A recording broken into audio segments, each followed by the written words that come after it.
everybody, I'm Mario Linhares, and this is day two of SIPS. I'm here at the Hilton, as you can see, at the Hilton Phuket Arcadia. There is a presentation going on. By the way, I was opening the day. I was, let's take a look here. We have Professor Didier Carlos.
This presentation is about exoplanet.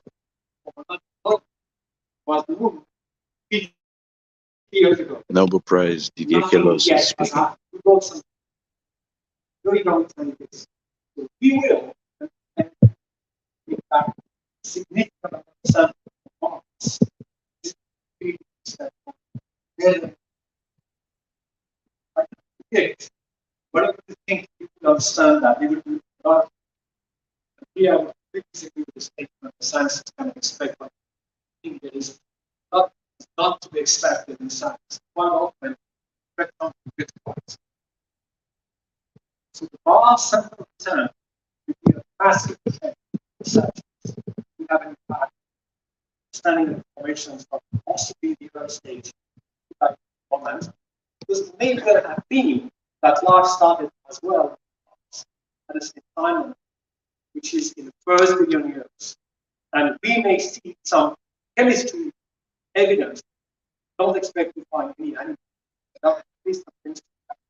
not only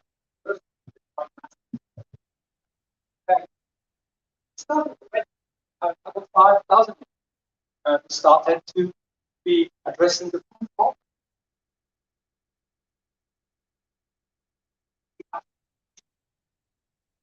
Yeah. And what's something at us? There are plenty of times.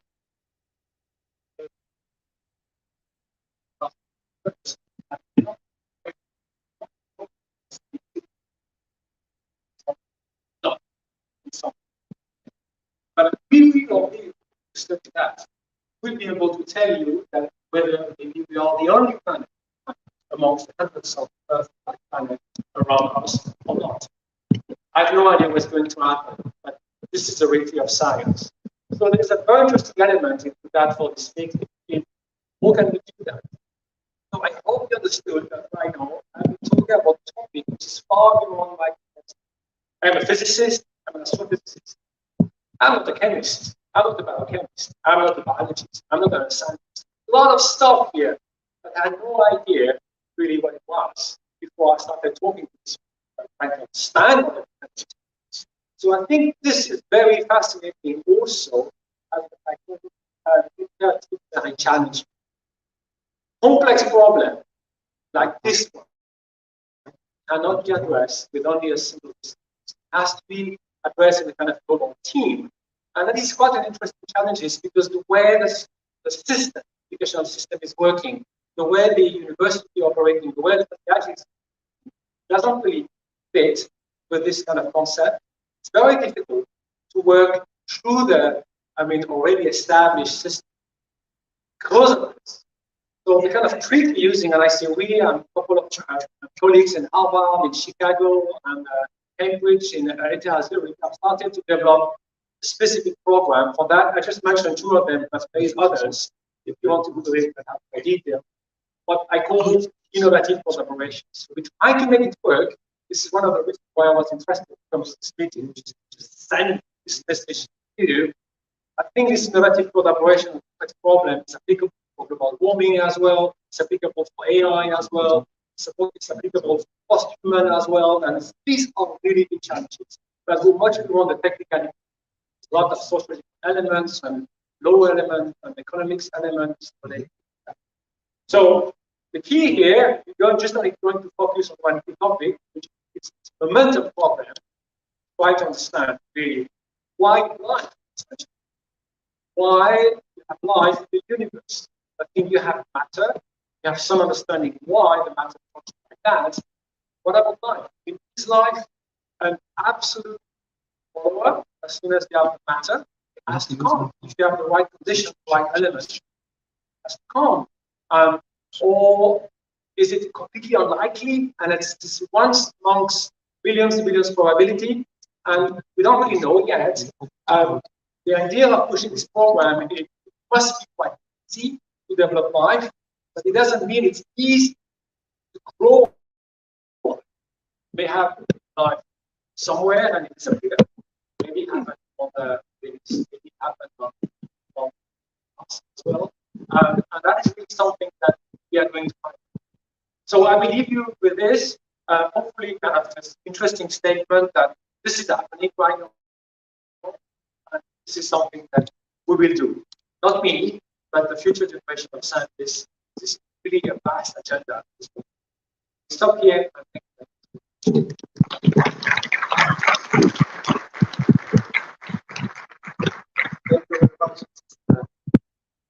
So we have CO2, very important. Today, everybody is the enemy of the world, and we saw it also we cannot be. So it depends how you manage. Also, two things. He mentioned that chemistry is everything. And this is SIPS. Now we have everything under one roof for synergy because the world. This is my conclusion. This. So the more you see in the universe, the more you see the power of Earth. So it's volcanoes have love, explosions have love. So they are not that. So all our necessities That's my interpretation. But all our necessities have God. The key point is how manage. Thank you very much. Really appreciate it. Very appreciate it. And he got got the 10-minute mark. But let's take a picture for it. I told Super Suresh I'm going to tell him 10 minutes more is going to take double the time. And that's all it is. So the next, SIPS is being independent, being apolitical, being really a World Cup holder, and we go out of the box all the time. And now we will be destroying some myths that exist around. Genetically modified food, has been a lot of, noise, a lot of theories, a lot of people view them as not good for the human health, not good for quality of life. But genetically modified food, they come from science. This science that modifies food in order to increase productivity, to increase quality. Now, how are we getting science to drop this? Issues, if there are some disadvantages taken by science also.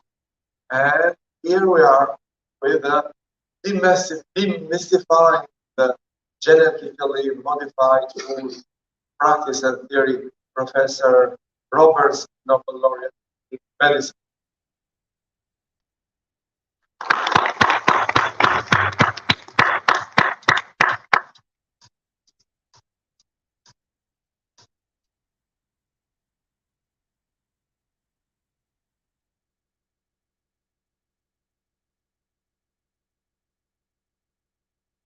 Okay. Good morning, everybody. Hopefully my slides show up. Pleasure to be here. Very nice to hear about life from a physicist. I'm not going to try and tell you any physics. We could talk later. So, first of all, let me say, I do not work in the agricultural field. My field is molecular biology, bioinformatics, bacteria. But I will tell you in a moment how I got involved in this. One of the things you just heard about, climate change, just devastating climate change. Climate change is affecting every single one of us. It's causing major problems. Finally, it looks as though maybe in Europe, it's also causing problems. We have to remember that plants need the appropriate environment to grow successfully. I noticed that in France, champagne no longer easily grown. Grapes for champagne are no longer easily grown in France. Rather than now moving the grapes over to the southern part of England to accommodate climate change. We should remember that for the 800 million or more people who go to bed hungry every night, they're not interested in advanced medicine. They're not interested in advanced pharmaceuticals. They need food. Food is medicine. We should also remember that greenhouse gases really cause major problems. There are ways in which if we end crops, we can solve this problem too. We can arrange for plants to suck more CO2 out of the atmosphere. And the term genetically modified organism really is needed. Every life form on this planet, including us, have been genetically modified. Our parents didn't produce one of them, they rather produced a hybrid between the two of them. Plant and animal breeding has been practiced for centuries. You just heard agriculture started really several thousand years ago. And what what's happened is by traditional methods, we've been making changes all the time. So I will tell you that that is not the best way to do it. If you want to do something more precise, you have to use an alternative technique. Hypocrisy is probably the worst aspect of the anti-GMO movement. For instance, when diabetics take insulin, they take human insulin. Where do you think that comes from?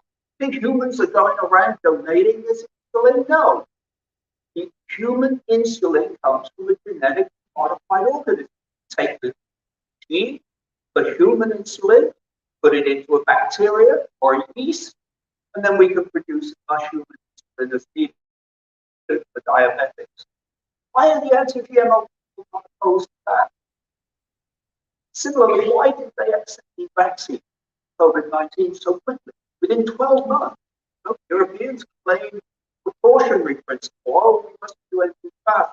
And yet, it is genetic modification of organisms, the production of enzymes and messenger RNA that has made these vaccines go so fast.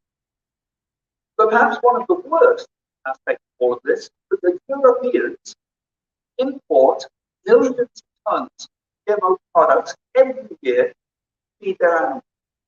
Apparently, this is perfectly okay. These GMOs that are going to kill us, they're not going to affect them. All this is perfectly okay.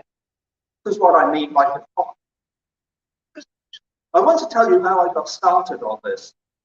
Gentleman on the right here, Marco Montague, has been a good friend of mine since 1975. He used to come to my lab on the enzymes that I was working on at the time.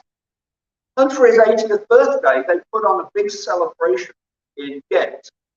And Mark, along with Jeff Shell and independently Mary Chilton, discovered the GMO method of improving plants. So they put on a big celebration for his 80th birthday, and I'd been asked to go to it, talk to it, listen to the podium. And so at the end of it, I was upset that everyone spoke, but Europe said the same thing. The Greenpeace would send people to the meeting, they would try to harass them, try to stop them, and reportedly try to stop funding of any GMO research. Most of this GMO research was aimed at stop the people in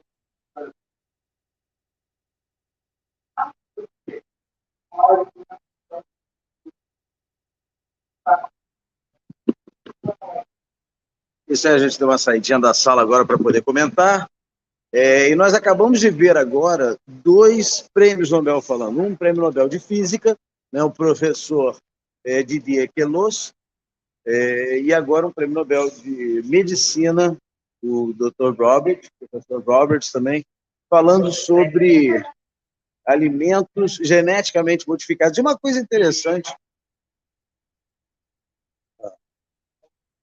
I was speaking in Portuguese, I'm sorry, the changing languages, let's go back to that again.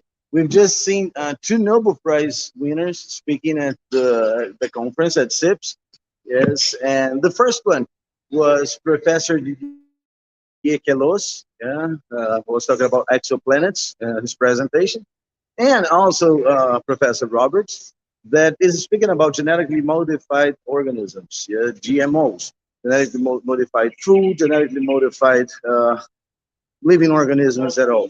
And the essence is that it's a big hypocrisy to be against it, because we are genetically modified organisms. We are not a replica of our parents. It's a combination of our father and our mother. So this is genetically modified. We're going to have more of SIPS today, and this is the interesting thing about SIPS. No other event in the world has so many Nobel Prize winners. Yes, SIPS this year has a world record, 9 Nobel laureates. This you only get here at SIPS. And let's go around a little more. And let's take a look. We didn't have time to to see yet. Let's take a look at the hotel here. It's at the end of SIPS. This is a forest area. Yesterday, I posted here. Look, yeah, there are many animals here. There's a cat there, but here there are some peacocks. We saw a peacock. I posted yesterday a peacock. Let's take a look at nature here. There's a lot of science going on, a lot of technology, a lot of sustainability, and I was just confirming with Dr. Florian Congoli this coming Thursday, we are going to have a special program, me and him. We are going to be at least 2 hours live talking about every single day of SIPS. SIPS is the largest event on sustainability through science and technology, and it's been taking place here at Hilton Phuket Arcadia. Let's take a look at Hilton Phuket Arcadia. There's a lot of nature here. This is sustainability, interacting with nature, quality of living.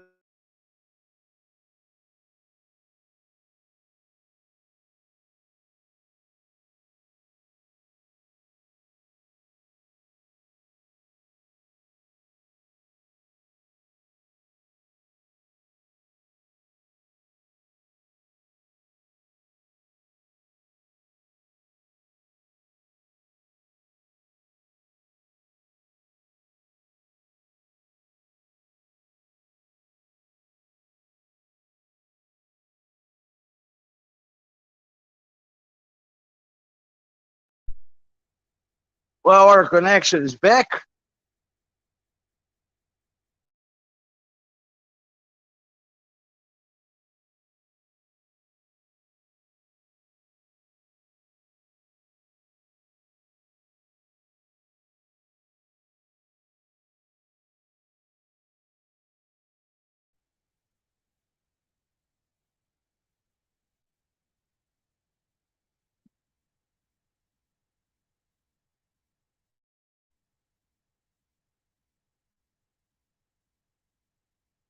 I tried to show you guys the green area of the hotel, but the internet connection was really poor. Oh, we've got Nick here. Say hi, Nick. Hello, how are you? 2022. Yeah, Nick is fundamental for SIPS. Every conference that is broadcasted remotely through Zoom, he's taking care of it. So, how do you like Phuket so far? Oh, Phuket is very beautiful. I recommend the Hilton Hotel for anyone who wants to have a good stay next to the beach. Beautiful. That's it. How about SIPS? What caught your eye at SIPS? All the Nobel laureates and all the guests, everyone's having a fun time and everyone learning a lot. So that's it, guys. SIPS is the place to be. If you like science, if you like technology, if you like sustainability, if you're an engineer, a doctor, even if you don't work in these areas, but we've got lawyers, we've got politicians, we've got businessmen, everything. Well, we're going back to the room here. This is our headquarters, and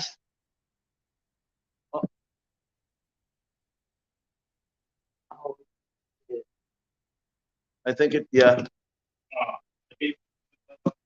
Yeah,